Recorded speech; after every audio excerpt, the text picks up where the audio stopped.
Hey, so Life Math and History, and we are going to take a look at defying gravity, number 2. So, in the last video, we've been taking a look at the gravity on Earth. But what we're going to try to do instead is try to compare gravity between two objects, not just the Earth itself. So here's what happens. We're trying to use and solve this math problem, or should I say a physics problem. And what we have to do is, yes, we use the same formula as yesterday, and yes, we have to find the gravity between it, but also understand why we can't even feel it. If there's gravity pulling on ourselves, then why can't we feel it? And plus, that video device thingy, or that iPhone or iPad or TV thingy that you're watching this video on is actually pulling on you too, just to know about. You and your friend sit 2 meters away from each other in your physics classroom. If you have a mass of 85 kilograms and your friend has a mass of 65 kilograms, what is the gravitational pull on you and your friend?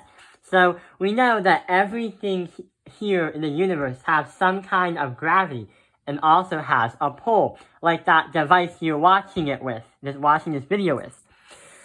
The formula we are going to use is the same thing as last time. Your F of capital G is going to equal your universal law of gravity, multiply that by the mass of your first body, multiply that by the mass of your second body, divide that by your radius squared.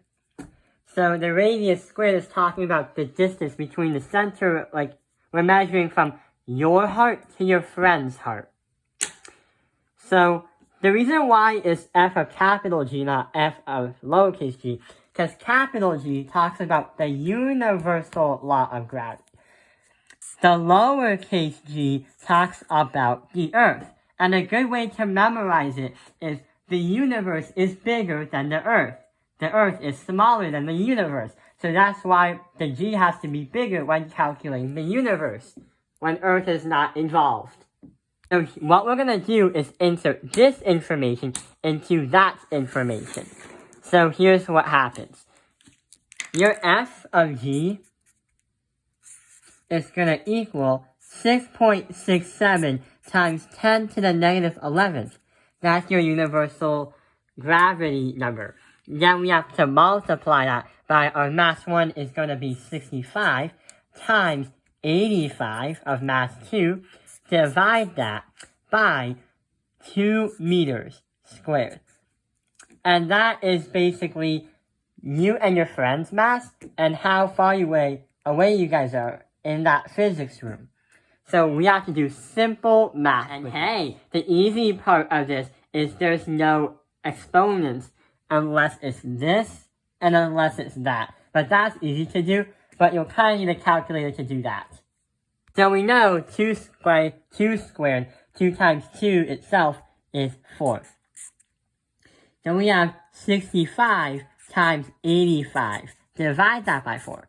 When you answer that, you are going to get 731.25. But that's not our final answer. We still have to multiply that by some kind of number. And sure enough, it's that number right there. We have to multiply by the universal law of gravity number. When you do that, you get how much in newtons you and your friend is pulling on each other with gravity. So, about the whole gravity thing, if you multiply that and get that, then you'll get a raw number of 0.000000049 newtons. Yes, it's very, very small.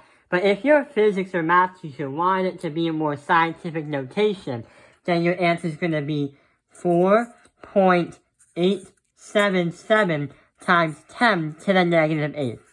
If your answer is close to this in terms of decimals, then your teacher will consider it correct.